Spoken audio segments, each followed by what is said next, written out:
Dear students, Assalamu alaikum. My name is Sufyan Aslam. Today my topic is software and its type.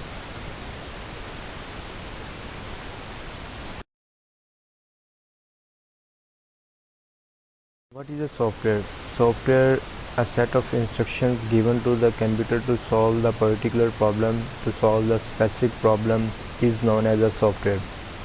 Software एक ऐसी चीज़ है जो कि इंसान की कोई भी प्रॉब्लम को रिलेटेड टू कंप्यूटर से कोई भी रिलेटेड या कंप्यूटर से आपने कोई भी काम लेना है तो विदाउट सॉफ्टवेयर आप उस चीज़ को हासिल नहीं कर सकते, क्योंकि सॉफ्टवेयर कंप्यूटर की जनरेशन्स में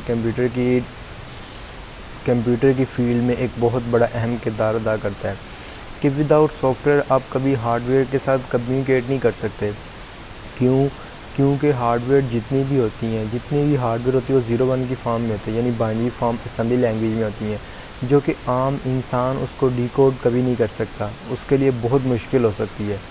कोई काम ऐसा नहीं जो इंसान ना कर सकता हो, लेकिन उसमें हमें टाइम कम्प्लेक्सिबिलिटी है, टाइम बहुत लगता है, क्योंकि अब बाइनरी को हेक्सा में डेसिमल में कन्वर्ट करना तो बहुत ज़्यादा मुश्किल काम हो जाता है। तो सॉफ्टवेयर को बनाने का मकसद ये होता है ताकि हम पैराफिरल डिवाइसेस के साथ कम्युनिकेट कर सकें। पैराफिरल डिवाइसेस हमारे पास कीबोर्ड, हार्डवेयर, माउस, प्रिंटर, ये सारी की सारी पैराफिरल डिवाइसेस जो कि डायरेक्टली किसी न किसी डायरेक्टली मदरबोर्ड के साथ अटैच होती हैं, इनडायरेक्टली भी अटैच होती हैं, डायरेक्टली भी अटैच होती हैं हमारे साथ। अच्छा जी, सॉफ्टवेयर हमें क्या बताता है what to do and how to do, कब करना है और इसे किस तरीके से करना है, ये हमारे सॉफ्टवेयर का काम होता है, जो कि हम खुद क्रिएट करते होते हैं सॉफ्टवेयर को। कहते हैं कि जो सॉफ्टवेयर है ना वो क्या काम करता है। सॉफ्टवेयर का बेसिकली काम ही यही होता है कि वो एज अ इंटरमीडिएट के तौर पे काम करता है किन दो चीज़ों के दरमियान में, यूज़र और हार्डवेयर के दरमियान। यूज़र और हार्डवेयर को कम्युनिकेट करवाने के लिए, क्यों, यूज़र समझता है हाई लेवल लैंग्वेज को और कंप्यूटर समझता है लो लेवल लैंग्वेज को। इन दोनों के दरमियान में कोई ना कोई तो ट्रांसलेटर चाहिए था जो इन दोनों की कम्युनिकेट करवा सके। तो लिहाजा सॉफ्टवेयर ने इनकी गैप को दूर किया और इन दोनों को कम्युनिकेट करवाया और इन दोनों से काम लेना सिखाया कि आप एक दूसरे से कैसे काम ले सकते हैं। कहता है विदाउट सॉफ्टवेयर जो user can not perform any task on a digital computer. कहता है कि सॉफ्टवेयर के बगैर डिजिटल में इंसान काम ले ही नहीं सकता डिजिटल से। क्यों, उसकी वजह ही यही है, कंप्यूटर हाई लेवल लैंग्वेज को नहीं समझता, कंप्यूटर समझता है लो लेवल लैंग्वेज को।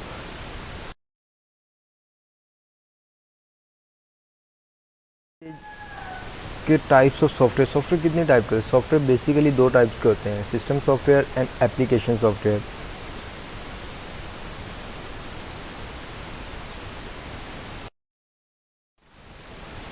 अच्छा, फिर सवाल ये पैदा होता है कि यार इंसान ही कंप्यूटर के साथ इंटरेक्ट कैसे हो सकता है? तो इसकी एक मिसाल है HCI का मतलब ही यही होता है ह्यूमन कंप्यूटर इंटरकनेक्शंस के इंसान ने कंप्यूटर के साथ कैसे कनेक्ट होना है।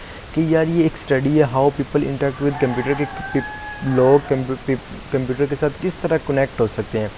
कहते हैं कि HCI 3 पार्ट्स पर मुश्तमिल होती है। एक हमारे पास होता है यूज़र, जिसे हम एंड यूज़र का भी नाम देते हैं। एक कंप्यूटर इटसेल्फ होता है और उसके अलावा the way they work together, कि वो इन्वायरमेंट जिसमें ये दोनों आपस में मिलकर काम करते हो। ठीक है, तो HCI इस कंप्लीट इन 3 पॉइंट के गिर्द HCI की स्टडी है। HCI ये कहती है कि इन 3 पॉइंट्स ही की मदद से इंसान कंप्यूटर के साथ कनेक्ट हो सकता है। कनेक्ट अगर हो गया तो उसने कैसे उसके साथ कम्युनिकेट करना है, कैसे उससे साथ काम लेना है, यूज़र ने और कंप्यूटर ने। फिर वो कहते हैं कंप्यूटर सिस्टम जो है ना वो can be divided into 3 component. वो 3 कंपोनेंट कौन कौन से होते हैं? हार्डवेयर होता है, सॉफ्टवेयर होता है और यूज़र होता है हमारे पास। अच्छा, फिर आता है हमारे पास ये एक डायग्राम है, इस डायग्राम को समझना काफ़ी ज़रूरी है। अब देखें, यूज़र हम हैं, एंड यूज़र हम हैं। हमने अपना एक एप्लीकेशन प्रोग्राम बनाया, एप्लीकेशन प्रोग्राम ने काम करना है ऑपरेटिंग सिस्टम के साथ, ऑपरेटिंग सिस्टम ने जाना है हार्डवेयर के साथ, फिर हार्डवेयर से रिवर्स आना है ऑपरेटिंग सिस्टम से एप्लीकेशन, और एप्लीकेशन के बाद यूज़र के पास इंफॉर्मेशन स्टोर। ये सारा का सारा काम नैनो सेकंड के अंदर हो रहा होता है। अब देखिए फॉर एग्जांपल हमने कीबोर्ड से, यूज़र ने कीबोर्ड से ए प्रेस किया, वो एप्लीकेशन प्रोग्राम के थ्रू गया, एप्लीकेशन प्रोग्राम के थ्रू जाके वो ऑपरेटिंग सिस्टम में गया, ऑपरेटिंग सिस्टम से हार्डवेयर में कम्युनिकेट के बाद उसने ऑपरेटिंग सिस्टम को दिया, फिर एप्लीकेशन को दिया, फिर यूज़र के पास स्क्रीन के ऊपर जाके नज़र आएगा जी ए है। अच्छा जी, सबसे इम्पोर्टेंट जो काम है ना ऑपरेटिंग सिस्टम के अंदर, वो कर्नल करता है। क्यों? कर्नल एक ऑपरेटिंग सिस्टम का एक ऐसा पार्ट है जो कि हार्डवेयर की स्टडी को करता है। अब देखें, एप्लीकेशन, यूज़र एप्लीकेशन है, वो कभी हार्डवेयर को तो नहीं समझ सकती, तो लिहाजा इन ऑपरेटिंग सिस्टम को कभी ऑपरेटिंग सिस्टम को समझ लिया। अब ऑपरेटिंग जो सिस्टम है वो कभी हार्डवेयर को नहीं समझ सकता, तो लिहाजा इन दोनों के दरमियान में इंटरमीडिएट के तौर पे एक कर्नल काम करता होता है। कर्नल का काम यही होता है कि वो हमारे पास हार्डवेयर और ऑपरेटिंग सिस्टम के दरमियान कम्युनिकेट करवाता होता है। ठीक है।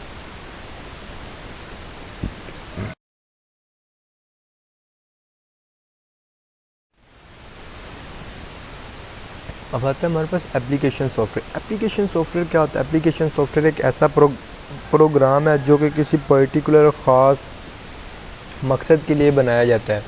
ठीक है। वो कहते हैं कि एप्लीकेशन प्रोग्राम, एप्लीकेशन सॉफ्टवेयर को हम एक एंड यूज़र प्रोग्राम भी कहते होते हैं।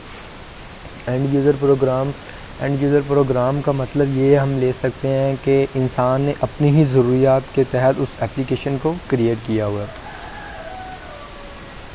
अच्छा जी, application software for the specific purpose, जो एप्लीकेशन है वो एक स्पेसिफिक ख़ास मकसद के लिए यूज़ की जाती है।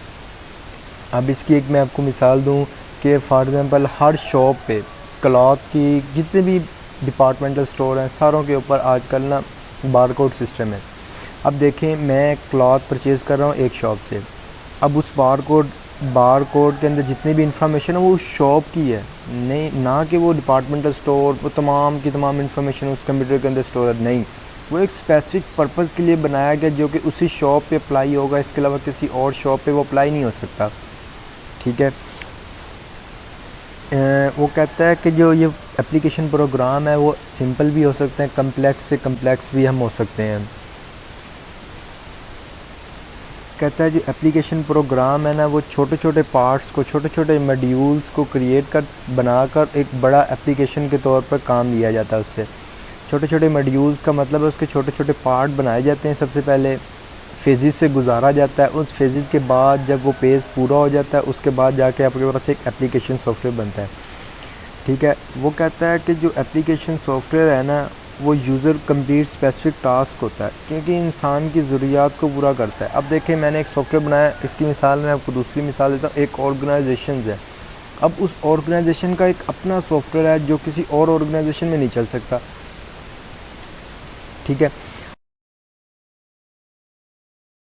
के थ्रू समझाता हूँ। देखें, अच्छा, एप्लीकेशन सॉफ्टवेयर हो गया। एप्लीकेशन सॉफ्टवेयर के बाद हमारे पास इसी की मज़ीद आगे टाइप्स हैं काफ़ी, लेकिन जो बेसिकली दो इम्पोर्टेंट टाइप हैं उसमें हमारे पास आता है कस्टमाइज सॉफ्टवेयर, एक हमारे पास आता है पैकेज सॉफ्टवेयर। अब कस्टमाइज सॉफ्टवेयर क्या चीज़ है?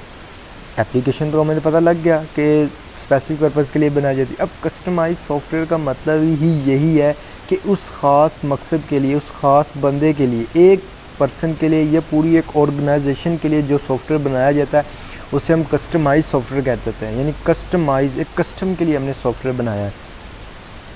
ठीक है। पर्टिकुलर कस्टमर ऑर्गेनाइजेशन के लिए बनाया था। कहते हैं हम इसे टेलर भी का नाम देते हैं। टेलर का मतलब क्या? अब देखें, इंसान अब टेलर के पास जाता है, कपड़े सिलाई करवाने के पास जा रहा है, अब वो इंसान अपना नाप देकर आता है। जब वो अपना नाप सिल जाता है उसका, तो उसी इंसान को पूरा आता है, किसी और इंसान को पूरा नहीं आ सकता। बाई चांस हो जाए तो हो जाए, अदरवाइज़ ऐसा हो नहीं सकता कि किसी का सूट किसी को पूरा आ जाए। तो इसे हम टेलर मेड का सॉफ्टवेयर भी कहते हैं कि आप टेलर के पास जाते हो, उससे कहते हैं जी मेरी चेस्ट इतनी रखनी है, मेरा कफ इतना रखना है, मेरे शलवार इतनी रखनी है, मेरी वेस्ट इतनी रखनी है, मेरी हाइट इतनी रख। तो ये तमाम के तमाम कस्टमाइज है, जो कि एक पर्टिकुलर टास्क है आपका कि यार ये मेरा ही सूट है, मेरे ही मुताबिक बनाना होता है। कहता है it develop the requirement of the particular customer. कहता है ये इस सॉफ्टवेयर को बनाने के लिए ना, जिस कस्टम के लिए बनाना, उसकी इन्फॉर्मेशन को गेट करना बहुत ज़रूरी होता है। अब इंसान कहे कि यार मेरा सॉफ्टवेयर बनाना है जो कि एडिशंस करता हो। अब प्रोडक्ट कोडर ने तो, कोडर को आपने कहा जी मेरा एक सॉफ्टवेयर बना दो, कोडर को आपने ये तो नहीं कहा जमा करना है, लेकिन आपका पर्पज़ ये था कि मैंने जमा करवाना 2 नंबरों को, लेकिन कोडर उसको मल्टीप्लिकेशन कर दे। तो लिहाजा ऐसा नहीं होता कि जब भी सॉफ्टवेयर क्रिएट किया जाता है तो आप उसको कंप्लीट डिस्क्रिप्शंस देते हैं कि मेरा सॉफ्टवेयर ऐसा होना चाहिए, उसमें ये काम होना चाहिए, उसका ये काम पर्पज़ होना चाहिए। जो कस्टमाइज सॉफ्टवेयर है वो कोई एक बंदा भी क्रिएट कर सकता है, या एक पूरी ऑर्गेनाइजेशन भी हम इसे क्रिएट कर सकते हैं। ठीक है। कस्टमाइज सॉफ्टवेयर मैंने आपको पहले ही बताया था, वो शॉप वाली मिसाल बार कोड रीडर वाली। सॉफ्टवेयर की कस्टमाइज सॉफ्टवेयर का एक सबसे बनाने का जो मोस्ट इम्पोर्टेंट फेज़ है ना, वो उसे हम SDLC का नाम देते हैं, सिस्टम डेवलपमेंट लाइफ साइकिल। अब system life time development cycle के ये तमाम के तमाम phases, analysis, design, implementation, testing, maintaining और प्लानिंग, ये तमाम के तमाम उसके 7 फेजेस हैं। सबसे पहला फेज़ होता है प्लानिंग, प्लान कि हमने बनाना किस तरह, उसके सिस्टम की रिक्वायरमेंट को, फिर एनालिसिस करते हैं उसके सिस्टम की रिक्वायरमेंट और यूज़र रिक्वायरमेंट, फिर उसका एक मॉडल क्रिएट करते हैं, फिर उसको इम्प्लीमेंट करते हैं, उसे इम्प्लीमेंट करके उसकी वे टेस्टिंग करते हैं, फिर मेंटेनेंस चेक करते हैं। इसके ये 7 फेजेज़ हैं। चौथा जो 7वां जो फेजेज़ है ना, वो रिज़ल्ट के तौर पे होता है कि लास्ट में उसको यूज़र को एक रिज़ल्ट मिल जाता है। ठीक है, ये एक SDLC कंप्लीट एक SDLC है, एप्लीकेशन सॉफ्टवेयर। इसके अंदर एक कस्टमाइज सॉफ्टवेयर है, तमाम के तमाम फेजेस इस फेज़ से गुजर कर आपका एक कस्टमाइज सॉफ्टवेयर क्रिएट किया जाता है, ताकि यूज़र की रिक्वायरमेंट को मद्देनज़र रख कर इस इन्वायरमेंट के अंदर वो सॉफ्टवेयर क्रिएट किया जाता है। फिर हमारे पास आता है पैकेज। अब वर्ड पैकेज ही आपको मतलब समझ लग गया होगा, ग्रुप पैकेज।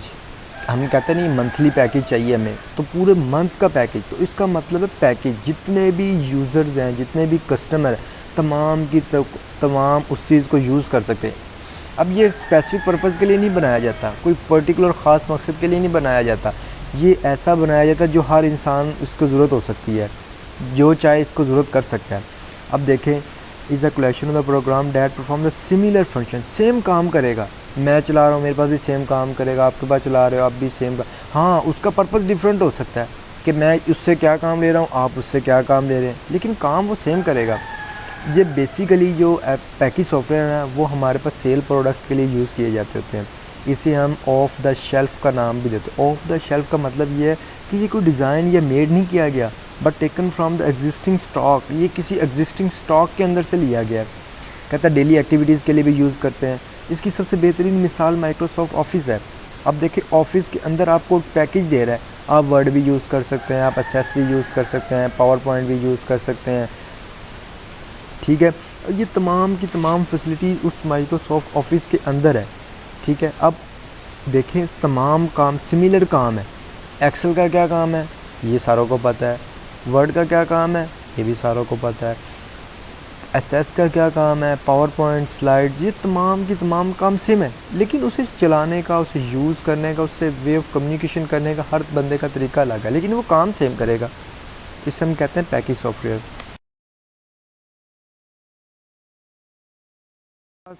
आता है सिस्टम सॉफ्टवेयर। अब देखो, सिस्टम सॉफ्टवेयर क्या चीज़ है।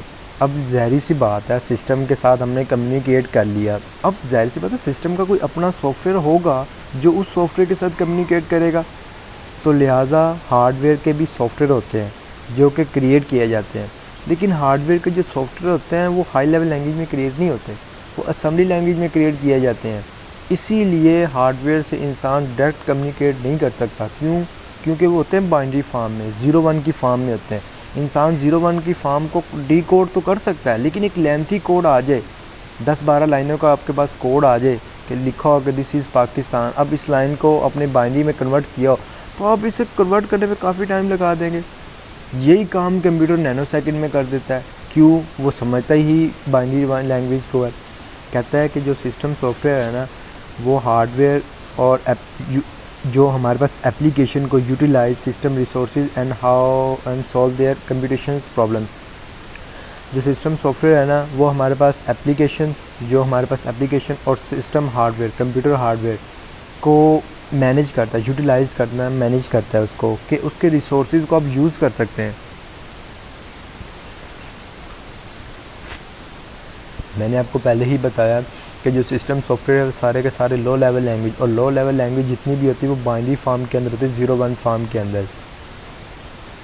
अच्छा जी, विद द प्राइमरी लेवल, कहता है कि ये यार ये आसान होता है कि आप प्राइमरी इनिशियल लेवल, प्राइमरी का मतलब ही क्या होता है, प्राइमरी और सेकेंडरी मेमोरी। प्राइमरी मेमोरी का मतलब है आपने करंट वर्क लेना है उससे। ठीक है, फिर वो कहता है कि it control the working of the peripheral devices. Peripheral devices hardware, mouse, keyboard, printer, इन तमाम चीज़ों को कंट्रोल भी कौन कर रहा होता है, सिस्टम सॉफ्टवेयर कंट्रोल कर रहा होता है। अच्छा जी, सिस्टम सॉफ्टवेयर का सबसे मज़े का काम होता है स्केजलिंग का। अब आपको स्केजलिंग क्या होता है? स्केजलिंग ऑपरेटिंग सिस्टम का एक बहुत इंपॉर्टेंट टॉपिक है। आने वाले दिनों में मैं इसके बारे में कंप्लीट आपको बताऊंगा स्केजलिंग होती किस तरह है और इसे किस तरह आप बेस पे कर सकते हैं, कितने तरीक़ों से स्केजलिंग होती है। बेसिकली स्केजल का काम यही होता है कि शेड्यूल क्रिएट कर देता है। अब शेड्यूल कैसा क्रिएट करता है? अब देखें, फॉर एग्ज़ाम्पल आपके पास 10 काम है, आपने उन 10 काम की लिस्ट बना ली। अब आपने प्रायोरिटी देनी है कि यार मैं किस काम को सबसे पहले करूं। ऑपरेटिंग सिस्टम का काम भी यही है कि यार मैं किस काम को सबसे पहले परफॉर्म करूं।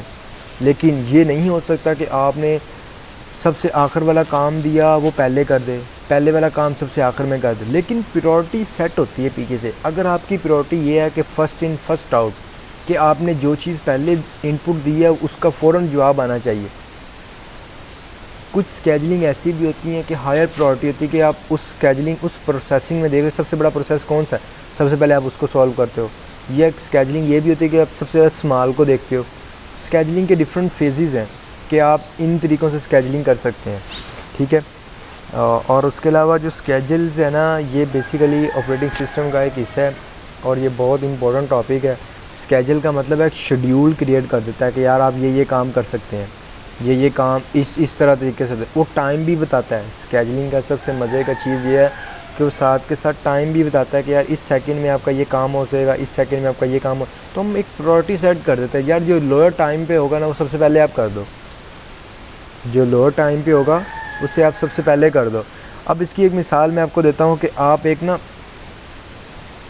एप्लीकेशन है आपके पास, ठीक है, आपने उसे लैपटॉप में चलाया हुआ है। व्हाट्सएप की मिसाल ले लें आप 2 चीज़ें लगातार सेंड करें, पिक भी सेंड करें, वीडियो भी सेंड। आप सबसे पहले वीडियो सेंड कर लें, बाद में पिक सेंड कर लें, दोनों एट अ टाइम करनी है। मतलब ये कि पहले आप वीडियो सेंड करके चंद सेकंड यानी 1-2 सेकंड में पिक सेंड कर दें।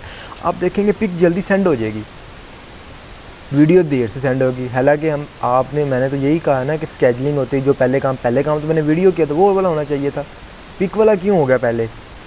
उसकी वजह यह है कि इस पर प्रोसेसिंग कम टाइम लगी है, इसका प्रोसेसर कम टाइम लगा इसको, तो लिहाजा इसमें प्रायोरिटी सेट होगी लेस टाइम वाली। अब वीडियो पे प्रोसेसिंग हो रही है ज़्यादा, वो सेंड होगी, फिर अगले के पास जाएगी, वो डाउनलोड करेगा फिर, तो लिहाजा ये स्केजल्स है, एक तरीक़ेकार है जिस तरीक़ेकार के मुताबिक ये चल रहा होता है। अच्छा जी, इसकी सबसे बेहतरीन मिसाल जो है ना वो है OS का मतलब होता है ऑपरेटिंग सिस्टम, हमारी विंडो।